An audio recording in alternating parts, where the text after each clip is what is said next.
अगर आप इस चैनल पर पहली बार आए हैं तो चैनल को सब्सक्राइब कर लीजिए और वीडियो अच्छी लगे तो कमेंट और लाइक करना मत भूलिए। बात बहुत ही पुरानी है। एक गांव में सरजू नाम का एक किसान रहता था। बेचारा बहुत ही मेहनती था। सारा दिन वह अपने खेतों में हल चलाता रहता, लेकिन फिर भी उसकी आमदनी बहुत ही कम थी। उसकी एक इच्छा थी कि उसके पास कुछ अशर्फिया हो जिन्हें वे एक थैली में रखे और ये कह सके कि ये मेरी मेहनत की कमाई है। लेकिन उसकी ये इच्छा कभी पूरी ना हो सकी। एक साल ऐसा भी आया जब किसान की फसल बहुत ही अच्छी हुई थी।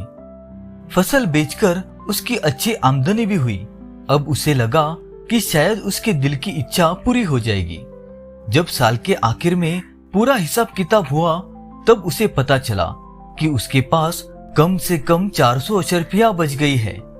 इन्हें वो एक थैली में रख सकता है और ये कह सकता है कि ये मेरी मेहनत की कमाई है। सरजू बहुत ही खुश हुआ और वह एक दर्जी के पास गया। दर्जी को उसने एक सुंदर सी थैली सिलने के लिए कहा।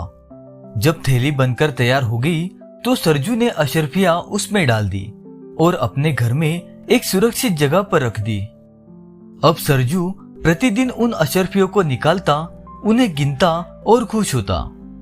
एक दिन की बात है, जब सरजू अशर्फिया गिन रहा था और खुश हो रहा था, तब उसने सोचा कि क्यों ना मैं अपने रिश्तेदारों को घर में दावत के लिए बुलाऊं।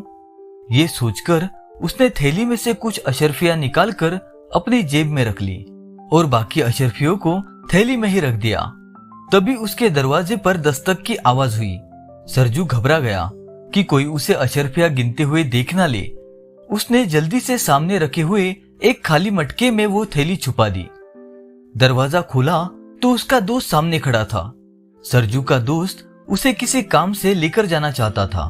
तब सरजू ने अपनी पत्नी को आवाज देकर कहा कि मेरे वापस आने तक तुम मेरा खाना तैयार करके रखना। सरजू और उसके दोस्त के जाने के बाद सरजू की पत्नी ने खाना बनाना शुरू किया।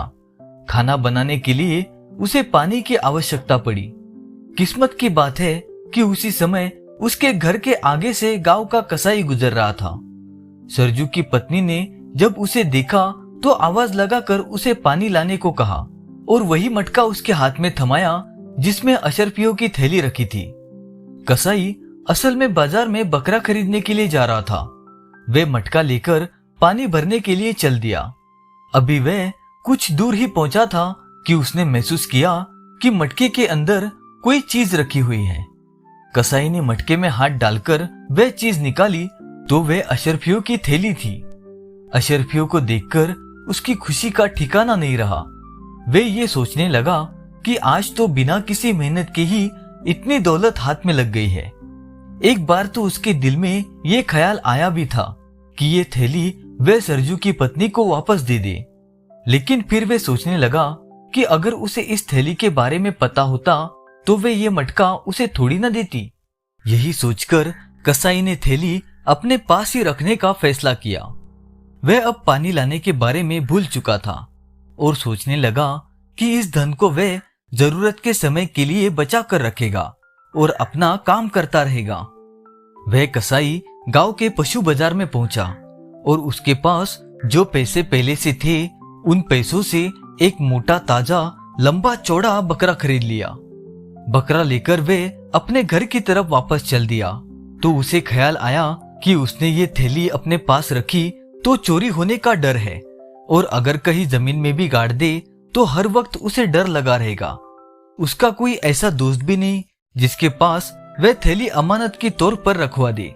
आजकल लोगों का कोई भरोसा नहीं है। क्यों ना इस थैली को बकरे के मुंह में ठोसकर किसी तरह इसके गले के नीचे उतार दूं। जब इस बकरे को काटूं तो ये थैली भी निकाल लूंगा। बस फिर बेचारे बकरे को उसने जबरदस्ती थैली निगलवा दी। बकरे को उसने अपने घर पर बांधा और फिर किसी जरूरी काम से बाहर चला गया। उधर सरजू किसान जब अपने दोस्त के साथ उसका काम करवा कर घर वापस आने लगा तो रास्ते में कसाई का घर पड़ता था। सरजू ने देखा कि एक मोटा ताजा लंबा चौड़ा बकरा खड़ा है। वो सोचने लगा क्यों ना इस बकरे को मैं अपने घर में होने वाली दावत के लिए ले चलूं। सरजू ने बकरे को खरीदने का फैसला कर लिया उसने कसाई के लड़के को बकरे के दाम दिए और बकरे को अपने घर की तरफ ले चला। घर पहुंचकर सरजू को अपनी थैली की याद आई। उसने मटके को तलाश किया तो मटका घर से गायब था। उसने अपनी पत्नी से मटके के बारे में पूछा। जब उसे सच्चाई पता लगी तो सरजू अपना सर पीट लिया। बहुत देर तक वो उन अशरफियों के लिए दुखी होता रहा। जब कुछ देर रोने धोने के बाद उसका मन शांत हुआ तो वह सोचने लगा, जो होना था वह हो चुका, अब दुख मनाने का कोई फायदा नहीं है। और फिर मैंने अपने रिश्तेदारों को दावत पर बुलाया है, चलो वही काम पूरा किया जाए। अगले दिन सरजू के रिश्तेदार उसके घर पर जमा हुए। सरजू ने बचे हुए पैसों से दावत का इंतजाम किया, खाने का सामान जुटाया और जब मांस पकाने के लिए बकरे को काटा गया तो उसके पेट में से अशरफियों की थैली मिली, जिसे देखकर सरजू बहुत ही खुश हुआ। उसने तुरंत थैली को धोया, अशरफियां निकाली और एक एक अशरफी को गिनने लगा। अशरफियां पूरी थी। ये देखकर सरजू खुशी के मारे झूमने लगा। वे एक एक अशरफी को चूमता और फिर रखता। अब वे सोचने लगा कि ये अजीब इत्तेफाक है, मेरा खोया हुआ धन मुझे वापस मिल गया। ऐसा चमत्कार रोज रोज नहीं होता। इसके बाद सरजू सोचने लगा कि मैं अब इस थैली को अपनी कमर में बांध कर रखूंगा। ये हर वक्त मेरी कमर से झूलती रहेगी। मैं अब एक पल के लिए भी इस थैली को अपने आप से अलग नहीं करूंगा। सरजू की पत्नी इस बात को लेकर उसको खरी खोटी सुनाने लगी कि धन का इतना लालच करना ठीक नहीं है। सरजू कहने लगा, मैं तो सिर्फ अपनी तरफ से अपने धन की हिफाजत कर रहा हूँ, आगे ईश्वर की मर्जी। इसी तरह से 2-4 दिन बीते। सरजू एक दिन झरने पर नहाने के लिए गया। उसने अपनी थैली निकालकर एक पत्थर पर रख दी। जब वह नहाकर वापस आया, उसने अपने कपड़े पहने, परंतु अपनी थैली वहीं पर भूल गया। सरजू अपने घर की तरफ चला गया। सरजू के वहां से जाते ही एक चरवाहा वहां पर आया। चरवाहा वहां पर अपनी भेड़ बकरियों को पानी पिलाने के लिए आया था। उसकी नजर थैली पर पड़ी। उसने थैली उठाकर खोली तो उसमें अशरफिया देखकर चरवाहा खुशी से पागल हो गया। घर पहुंचकर उसने अशरफिया गिनी तो वह पूरी 300 थी। चरवाहे ने भी अशरफियों के साथ वही किया जो कसाई ने किया था और फिर किसी बुरे वक्त के लिए अशरफिया संभाल कर रख दी और अपनी बकरियों को चराता रहा। इतने में सरजू को अपनी थैली की याद आई तो वह भाग भाग कर झरने की तरफ आया। उसने थैली को बहुत तलाश किया परंतु थैली नहीं मिली। आखिर में रोता पीटता सरजू अपने घर वापस आ गया। जब उसने अपनी पत्नी को थैली के गुम हो जाने के बारे में बताया तो पत्नी ने सरजू को खूब खरी खोटी सुनाई और कहने लगी, तुम अशरफियों को हर समय अपनी छाती से लगाए रखते थे, जबकि मेरी और घर की किसी भी जरूरत का तुम ख्याल नहीं करते थे। ना ही तुमने उन अशरफियों में से कभी किसी गरीब को कोई दान दिया। इसीलिए तुम्हारे साथ ऐसा हुआ। अच्छा हुआ कि भगवान ने तुम्हारी थैली गायब कर दी। अब सरजू को अपनी गलती का एहसास हुआ और वह बहुत शर्मिंदा हुआ। उसने ईश्वर से प्रार्थना की और ये वादा करने लगा कि मैं धन को जमा नहीं करूंगा। वह अपने परिवार की जरूरतों और दूसरों की सहायता पर धन को खर्च करेगा। दूसरी तरफ वह चरवाहा अशरफियों की थैली को बगल में दबाए हुए बकरियां चराता रहा। जब वह एक कुएं के करीब से गुजरा कि तभी कुछ घुड़सवार उसे अपनी ओर आते हुए दिखाई दिए। उसे लगा कि अशरफियों की थैली कहीं उससे छीन ना जाए, इसलिए वह थैली चरवाहे ने कुएं में डाल दी। अब क्योंकि अंधेरा होने वाला था तो चरवाहा थैली को कुएं में ही छोड़कर बकरियों को लेकर घर वापस आ गया। दूसरे दिन सरजू उसी रास्ते से गुजर रहा था। दोपहर का समय था। उसे प्यास लगने लगी। जब वह कुएं के पास पहुंचा तो उसने पानी निकालने के लिए बाल्टी को कुएं के अंदर फेंका। जब पानी से भरी हुई बाल्टी सरजू तक पहुंची तो उसमें अशरफियों की थैली भी रखी हुई थी। थैली को देखते ही सरजू की आंखों में चमक आ गई। सरजू ने अपने आप को संभाला और ईश्वर का लाख लाख धन्यवाद करने लगा। वह वापस अपने घर पहुंचा। घर पहुंचकर उसने अपनी पत्नी को सारी बात बताई। सरजू ने जब उन अशरफियों की गिनती की तो वह पूरी 300 थी। वह सोचने लगा कि जितना धन मेरा खोया था उतना ही मुझे वापस मिल गया। अब जो वादा मैंने किया था उसे मैं पूरा करूंगा। इसमें से उसने कुछ अशरफिया अपने बाल बच्चों पर खर्च की और कुछ दीन दुखियों की सहायता के लिए खर्च की। इस तरह से उसने 200 अशरफिया खर्च कर दी। उधर जब चरवाहा कुएं में से थैली निकालने के लिए गया तो थैली वहां पर मौजूद नहीं थी। ये देखकर चरवाहे की आंखों के आगे अंधेरा छाने लगा।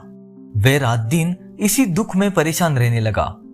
असल में वह चरवाहा सरजू का ही एक दूर का रिश्तेदार था। एक दिन जब वह सरजू के गांव में आया तो वह सरजू के घर गया। सरजू उसे देखकर बड़ा ही खुश हुआ। उसने चरवाहे को खाना खिलाया और फिर दोनों बातें करने लगे। लेकिन सरजू ने महसूस किया कि चरवाहा बहुत ही परेशान और दुखी नजर आ रहा था।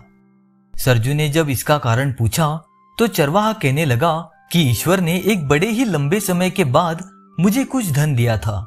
मैंने उस धन को कुएं में रखकर छोड़ा था, लेकिन बाद में वह धन वहां से गायब हो गया। सरजू ये सुनकर बड़ा ही दुखी हुआ। वह उस वक्त उठकर किसी बहाने से अंदर गया और अपनी पत्नी को सारा माजरा कह सुनाया और कहने लगा, हमारे पास जो धन बचा है वह इस चरवाहे को देते हैं। इस तरह से सरजू ने बची हुई 100 अशरफिया चरवाहे को वापस दे दी। अशरफिया लेकर चरवाहा खुशी खुशी वहां से चला गया। वापस अपने घर लौटकर वह सोचने लगा कि अब इन अशरफियों को बहुत ही सुरक्षित रखूंगा ताकि दोबारा से ऐसी घटना ना हो। चरवाहे के पास एक मोटी सी लकड़ी थी जिससे वह बकरियों को हाँकता था। लकड़ी का एक हिस्सा खोखला करके चरवाहे ने उसमें अपनी अशरफिया रख दी। एक दिन वह नदी के किनारे खड़ा था, तभी लकड़ी छूटकर नदी में जा गिरी और बहुत कोशिश करने के बावजूद भी वह लकड़ी चरवाहे के हाथ में ना आई। लकड़ी नदी में बहते बहते आगे बढ़ती गई। ये नदी सरजू के गांव से होकर गुजरती थी। उस वक्त सरजू नदी में नहा रहा था कि उसने देखा कि एक मोटी सी लकड़ी उसके तरफ आ रही है। तो उसने वह लकड़ी पकड़ ली और घर आकर सरजू ने देखा कि उसकी पत्नी चूल्हे पर बैठी हुई खाना बना रही है और लकड़ियां खत्म होने वाली है। तो सरजू लकड़ी के 2 टुकड़े करके उन्हें चूल्हे में डालने ही वाला था कि अचानक अशरफिया छन छन करते हुई नीचे गिर पड़ी। उसने अशरफिया गिनी तो पूरी 100 थी। सरजू ने ईश्वर का धन्यवाद किया और कहा कि हे ईश्वर, मेरे नुकसान की भरपाई हो गई। एक बार फिर से सरजू दिल खोलकर खर्च करने लगा। कुछ दिनों के बाद वही चरवाहा एक बार फिर से सरजू के घर आया। इस बार भी वह दुखी नजर आ रहा था। सरजू ने एक बार फिर से उसके दुखी होने का कारण पूछा तो चरवाहे ने सारी घटना उसे सुना दी। सरजू ने जब पूरी घटना उसे विस्तार से पूछी तो पता चला कि वो अशरफिया उसने एक झरने से उठाई थी। सरजू ने चरवाहे से पूरी जानकारी ली। अब सरजू को सब कुछ समझ में आ गया। उसने चरवाहे को सारा माजरा विस्तार से बताया। चरवाहा बहुत ही हैरान था और कहने लगा, चलो अच्छा ही हुआ, जिसका धन था उसके पास वापस लौट गया। इसीलिए कहा भी गया है कि मेहनत से कमाया हुआ धन कभी बेकार नहीं जाता। धन्यवाद।